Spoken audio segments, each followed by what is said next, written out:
নমস্কার। গল্প যখন ভাবাই চ্যানেলে সকল শ্রোতা বন্ধুকে আবারও স্বাগত। আজকে আমি পড়ে শোনাব অতীন বন্দ্যোপাধ্যায়ের ছোট গল্প ইহলোক। গল্প পাঠে আমি ইন্দু। গল্পটা ভালো লাগলে লাইক, শেয়ার, সাবস্ক্রাইব করে পাশে থাকার অনুরোধ থাকলো। তাহলে শুরু করি আজকের গল্প ইহলোক। সম্প্রতি মার কিছু চিঠি আমাকে ভারী অস্বস্তিতে ফেলে দিয়েছে। চিঠিতে আর আগের মতো অনিয়মিত টাকা পাঠানোর অভিযোগ থাকে না। মাসের 1-2 তারিখে ডাকযোগে টাকা না পাঠালে ক্ষোভে দুঃখে চিঠি, আমি মরি না কেন, মরলে তোমরা বেঁচে যাও। মার এমনতর আক্ষেপ থাকে চিঠিতে। কিন্তু সম্প্রতি সব চিঠিতে কেবল বাবার নামে অভিযোগ। তোমার বাবা রোজ শিওরে এসে বসে থাকেন, আমাকে সঙ্গে যেতে বলেন। যাই কি করে? ঝুমির বিয়ে না দিয়ে কোথাও আমি নড়ছি না। বলে দিয়েছি সেখানে সে যত স্বর্গ সুখেই থাকুক।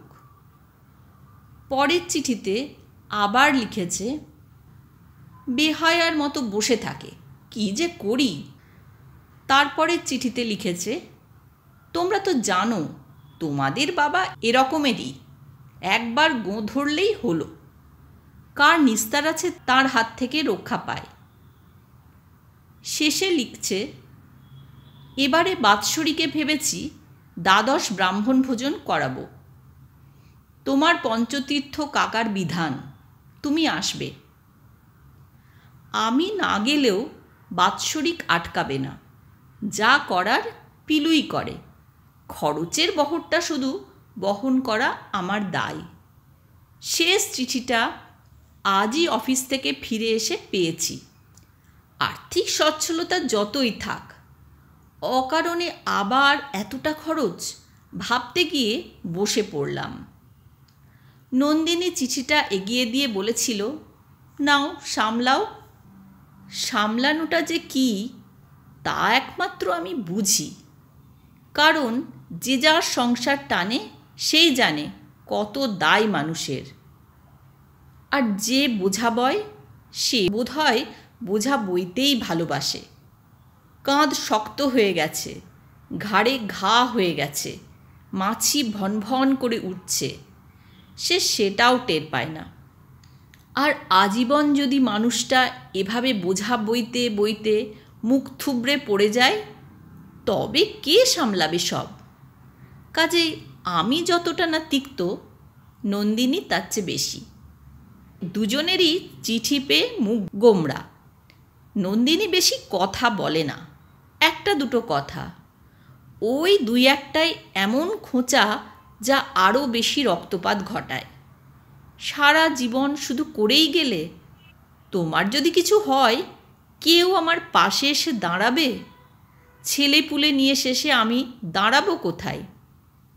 এত যে করো, কই আমার বিপদে আপদে কেউ তো আসে না। তুমি কেমন আছো জানতে চায় না।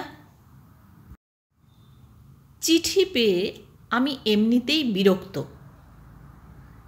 তার উপর নন্দিনীর তিক্ত কথাবার্তা মেজাজটাকে সহসা ভারী রুক্ষ করে তুলল।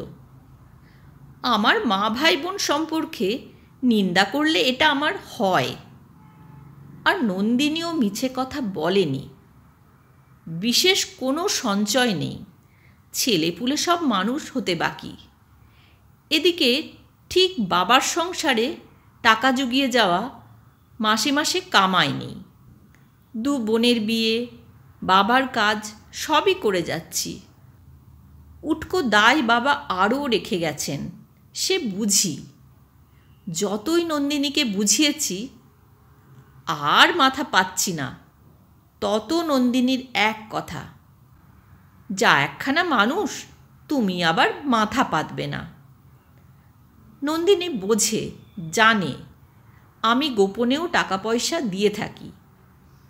ভাইঝির বিয়ে আমার টাকা ছাড়া হবে সে বিশ্বাসই করতে পারে না। ফলে যা হয়, 1 কথা 2 কথা, নন্দিনীর অভিযোগ তোমার অন্য ভাইরা তো বেশ বিয়ে থা করে আলাদা হয়ে গেল। বাড়িতে মেজজনের এত দুধ হয়, এক ফোঁটা দুধ পর্যন্ত দেয় না। তুমি আবার আলাদা মার জন্যে দুধের টাকা পাঠাচ্ছ। ওরা আমার ছেলে নয়? অকাট্য যুক্তি, জবাব দিতে পারি না। তবু কেন যে নন্দিনীর ওপর আমার রাগ হয়, রাগ বাড়ে। শত হলেও তারা ছোট ভাই, পারে না। স্ত্রী অশান্তি করে দুধ দিলে। সংসারে স্ত্রী যদি স্বামীর সঙ্গে অশান্তি করে তবে সে কত অসহায় নিজের জীবন দিয়েও সেটা বুঝেছি। কাজেই নন্দিনীকে না বলে পারিনি, বাদ দাও, ওসব ভেবে লাভ নেই। পারলে দেব, না পারলে দেব না। দ্বাদশ ব্রাহ্মণ ভোজনে আমার কাজ নেই। নন্দিনী রান্নাঘর থেকে বলল, তুমি না দিয়ে থাকার লোক? তোমাকে আমি চিনি না? এবং ক্ষোভে দুঃখে মনে হলো নন্দিনী খুবই ক্ষেপে গেছে। কাঁচের প্লেট ভেঙে খান খান হলো। একটা তীক্ষ্ণ আওয়াজ, এবং আমার ভেতরে কেমন এক অসহায় করুণ ছবি যেন সব দুলে উঠছে। ছোট ছেলে দৌড়ে আসছে দেখলাম। স্ত্রী রান্নাঘর থেকে উঠে আসছে। তারপর আর কি হয়েছে আমার জানা নেই। গভীর রাতে দেখলাম নন্দিনী আমার শিয়রে বসে রাত জাগছে।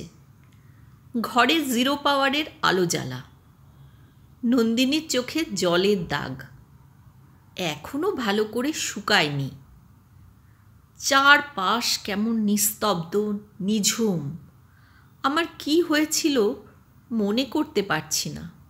তবু কেন যে কানে বাজছে, তুমি ছাড়া আমার আর কেউ নেই। সেই গভীর অতলে ডুবে যেতে যেতে শুনেছিলাম নন্দিনীর বালিকার মতো হাউ হাউ কান্না। বললাম, ভালো আছি, শুয়ে পড়ো। নন্দিনী শুধু বলল, তুমি ঘুমোও, কথা বলো না। সকালে কোনো ক্লান্তি বোধ করলাম না। আর 10টা দিনের মতোই সব কিছু স্বাভাবিক লাগছে। ডাক্তার এলেন, বললেন, খুব যে লো ব্লাড প্রেশার বাঁধিয়ে বসে আছেন, ভালো খাওয়া দাওয়া করুন, ইসিজিটা করা দরকার, এরপর যা হবার হয়ে যাবে। শরীরের যাবতীয় পরীক্ষা লো ব্লাড প্রেশার ছাড়া সব কিছুই স্বাভাবিক। কেন যে এমন হলো ভাবতে বিস্ময় লাগছে। আরও বিস্ময়, 3-4 দিন যেতে না যেতে দেশ থেকে দেখি ভাই বোনেরা এবং মা সবাই হাজির। নন্দিনীর কাজ।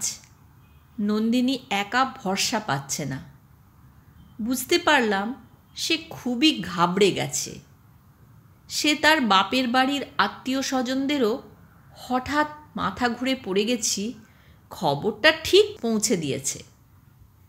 ফলে বাড়িতে লোক সমাগম একটু বেশি। মা এসেই আমার হাত দুটো ধরে বলল, বাবা, তুই আমার আগে চলে যাস না, কথা দে। হেসে বললাম, তোমরা এত ঘাবড়ে গেলে কেন বুঝি না। মার আবার অনুরোধ, মাথার কাজটা আর তোর বেশি করতে হবে না, সংসার যেভাবে চলছে চলবে। 1 তলা 2 তলা মিলে বাড়িতে অনেকগুলি ঘর। আমরা বাড়িতে 4টি প্রাণী, আমি, নন্দিনী, ছবি আর বকুল, আর কাজের লোক মহানন্দ। ঘরগুলো ফাঁকাই পড়ে থাকে। সবাই আশায় সহসা বাড়িটা যেন আবার জেগে উঠেছে। ভালো বাজার, রকমারি রান্না এবং সবাই একসঙ্গে মেঝেতে খেতে বসা।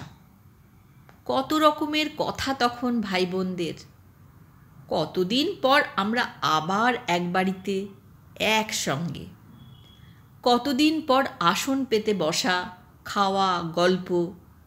জীবনটা তো এভাবেই আমাদের আরম্ভ হয়েছিল।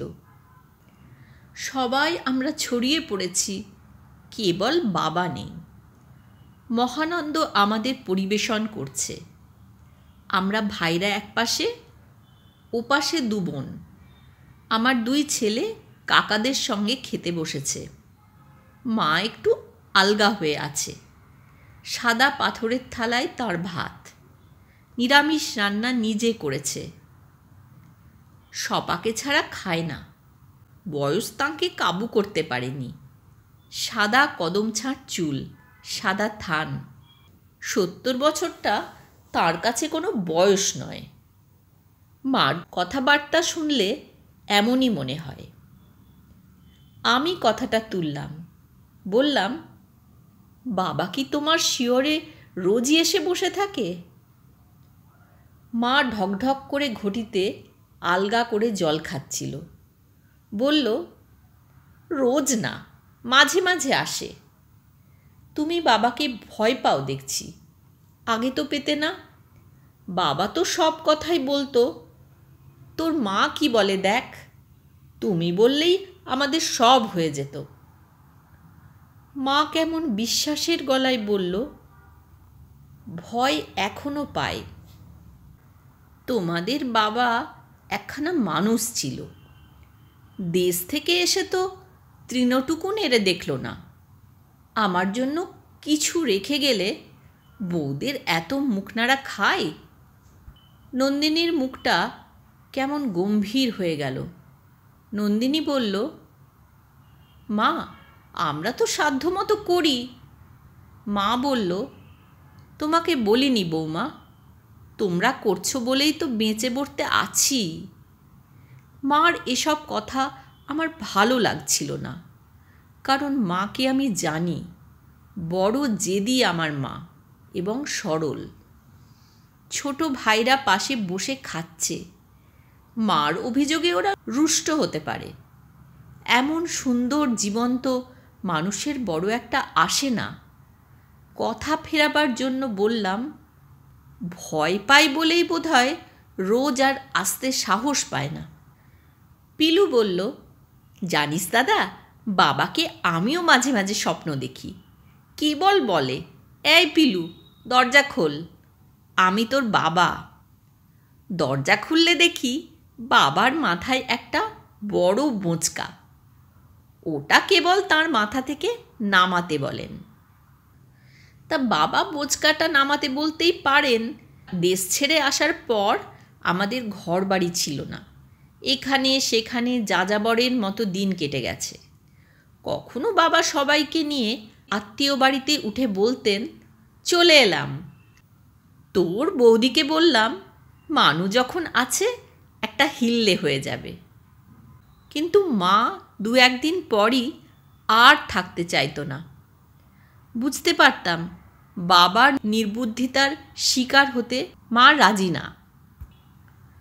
তারপর ফের কোনো মন্দিরে কিংবা কোনো স্টেশনে ফেলে আমাদের বাবা উধাও। এখন বুঝতে পারি বাবা ভয়ে উধাও হয়ে যেত। সামনে থেকে সন্তান সন্ততির অন্নক্লিষ্ট মুখ দেখবার কষ্ট সহ্য করতে পারতেন না। তখন পিলুর কাজ ছিল বাবাকে খুঁজে বেড়ানো। 5-7 দিন পর বাবা ফিরতেন।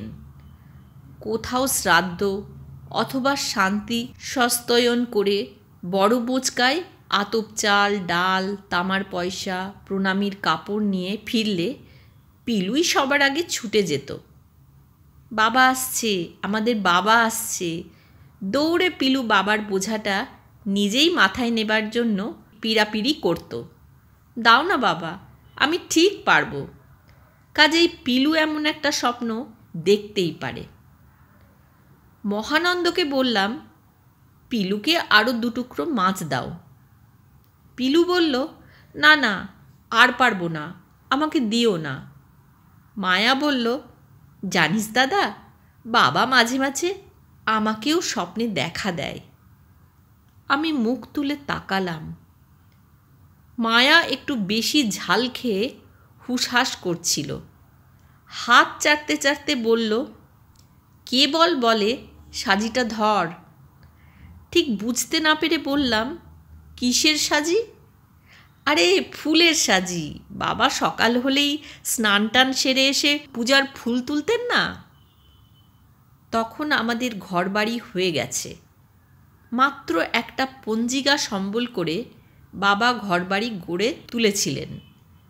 প্রথম দিকে বছরকার পঞ্জিকা বাবা যজমান নিবারণ দাসই দিত। একটা পঞ্জিকা জীবনে কত বড় সম্বল বাবাকে না দেখলে তখন বোঝা যেত না। মানুষের শুভ দিনক্ষণ বলে দেবার মধ্যে জীবনের কত বড় মাহাত্ম্য থাকে তা একমাত্র বাবাকে দেখলে আমরা টের পেতাম। সেই বাবাও আমার মাঝে মাঝে ক্ষিপ্ত হয়ে উঠতেন। স্কুলে পড়ছি, বই নেই, বেতন বাকি, স্কুলে পড়ে যাবার জামা নেই। একজন পুরোহিত বামুনের সব দিক বজায় রাখাও কঠিন। শুধু অনাহার থেকে আত্মরক্ষাই তো মানুষের বেঁচে থাকার ধর্ম নয়। কাজেই মার খোঁটা দেবার স্বভাব যেমনকার তেমন। এতে পেট ভরে, এভাবে মানুষ বাঁচে? মায়াটা ছেঁড়া ফ্রক গায়ে দিয়ে থাকে, তোমার আক্কেল আছে? বাবার তখন একটি বাক্য, চণ্ডীপাঠ শুরু হয়েছে, আমি চললাম। আমরা ভাই বোনেরা মিলে বাবাকে তখন ঠান্ডা করতাম। আমাকে দেখলেই বাবা ভরসা পেতেন। আর কটা দিন সবুর করতে তোমার কি মাথা কাটা যাচ্ছে? বিলুটা পাশ করলেই দেখবে সব বাসনা পূর্ণ হবে। আমার প্রতি বাবার এই বিশ্বাসই আমাকে এত দূর টেনে নিয়ে এসেছে। সবার হয়ে ছায়া দেবার জন্য চারপাশে ডালপালা মেলে দিতে ইচ্ছে হয়েছে।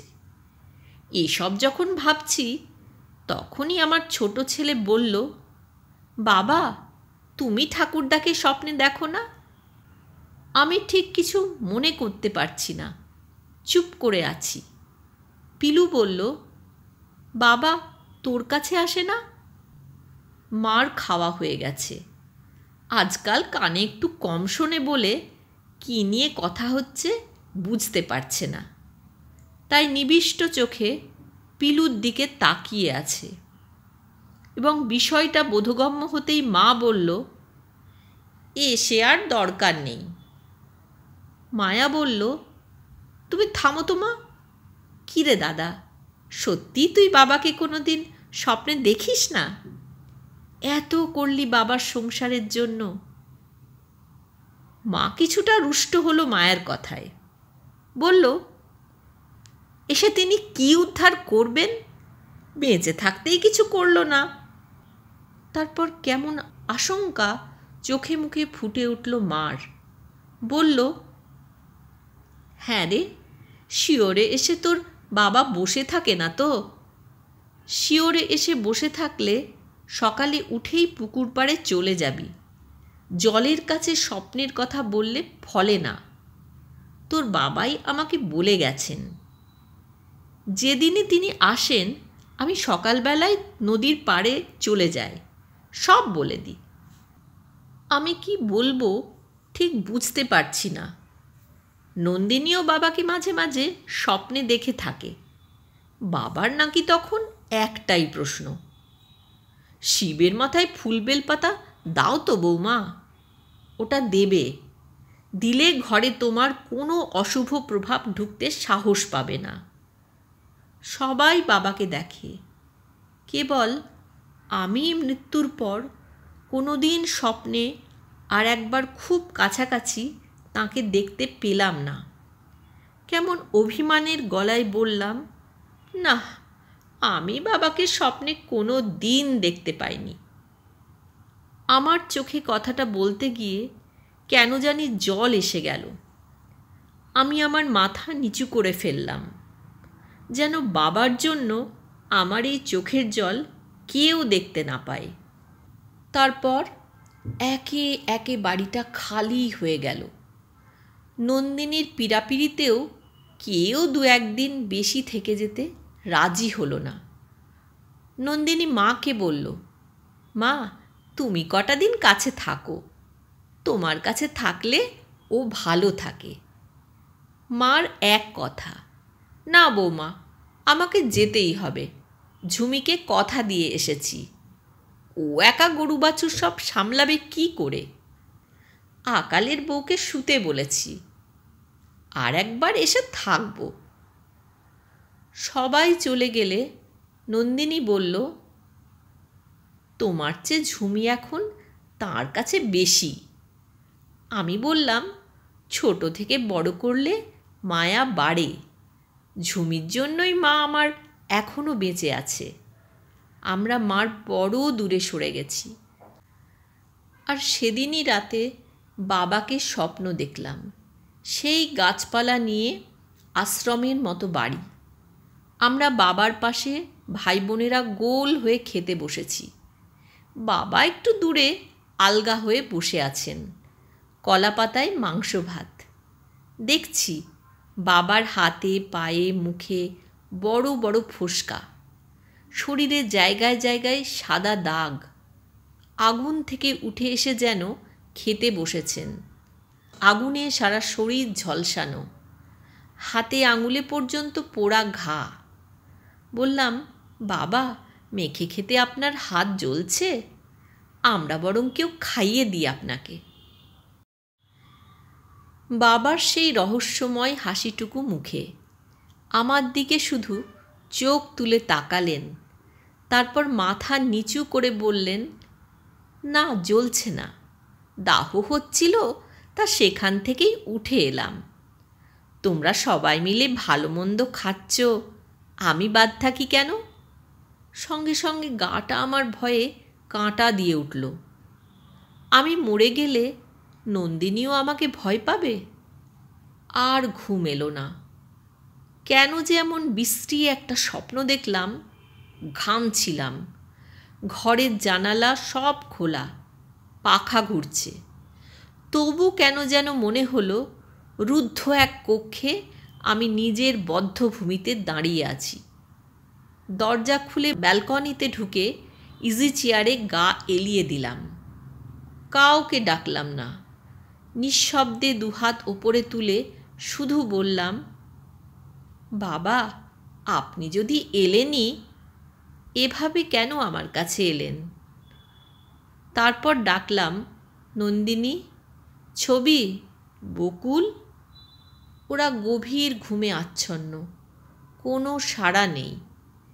অনেক দূরে একটা রেল ইঞ্জিনের শুধু টংলিং টংলিং শব্দ শুনতে পেলাম।